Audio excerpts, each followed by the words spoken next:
We've now arrived at the Mecca Cultural Centre in central Swindon, formerly a bingo hall, where a very noisy and passionate rally is happening just there. You're all teachers, you're members of the NASUWT. We are. Why are you on strike?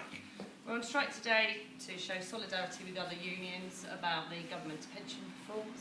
And I guess we don't believe that public sector workers should be paying for the errors of government fiscal policy and for the mistakes that bankers have made in frittering our pension pot away. And you yourselves, how do the government's proposed changes, or how will they affect you?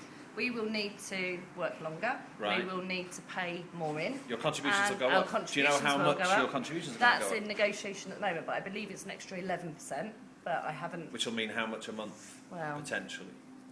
£100? roughly. Yeah. I think that's still in negotiation. Okay. But essentially we'll work longer and we'll get less at the end. Right. So, but that's not just us, that's public sector workers across the board.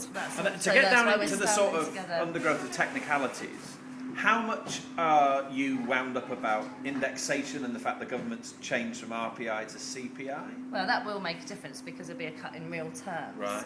So obviously that does make a difference to it. And what about final salary as opposed to average salary? I think average salary is, I think it's going to be the 3 years out of the last 10, isn't it? Yeah. I think it'll work out. So it'll be the best 3 years after the last 10. Right.